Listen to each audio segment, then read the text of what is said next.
3.5 ஆண்டுகளில் இதுவே முதல் முறை. இதை பற்றி டீட்டெயிலாக ஒரு அனலைசிஸ் கொடுக்க போகிறேன்.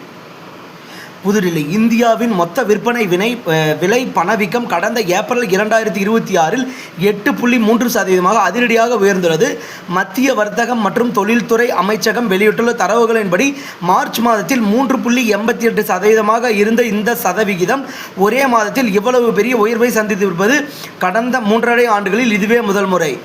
மேற்கு ஆசியாவில் நிலவி வரும் போர்ச்சூழல் மற்றும் எரிசக்தி செலவினங்கள் அதிகரித்தது ஆகியவை ஒட்டுமொத்த பொருளாதாரத்திலும் எரிபொருள் மற்றும் உற்பத்தி பொருட்களின் விலையை உயர்த்தியுள்ளது. இதற்கு முக்கிய காரணமாக சொல்லப்படுகிறது என்னவென்றால், கடந்த ஆண்டு ஏப்ரலில் வெறும் 0.85% இருந்த இந்த பணவீக்கம் தற்போது கனிம எண்ணெய்கள், கச்சா பெட்ரோலியம், இயற்கை எரிவாயு மற்றும் அடிப்படை உலோகங்களின் விலை அதிகரிப்பால் இந்த விலையை எட்டியுள்ளதாக அமைச்சகம் தெரிவித்துள்ளது.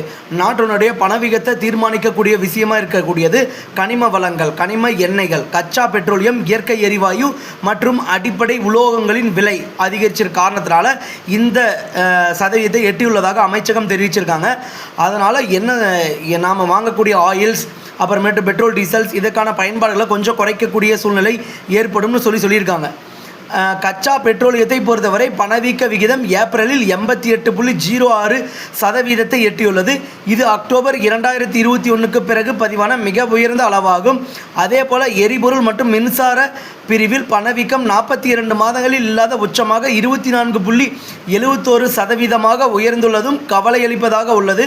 உணவுப் பொருட்களை பொறுத்தவரை பணவீக்கம் 1.98% சற்றே உயர்ந்துள்ளது. இருப்பினும் உணவு அல்லாத பொருட்களில் பணவீக்கம் 12.18%, உற்பத்தி பொருட்களில் 4.62% அதிகரித்துள்ளன.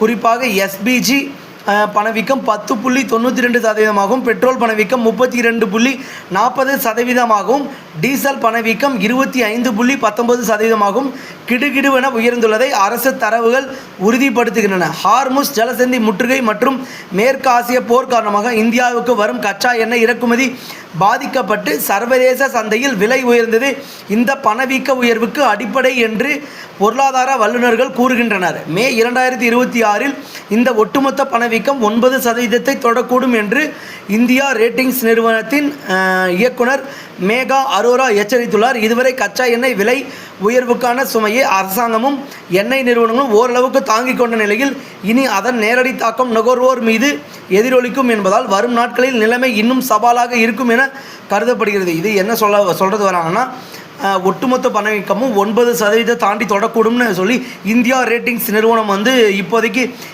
மெகா அரோரா எச்சரித்திருக்காரு. நிறுவனத்தின் இயக்குனர் மெகா அரோரா.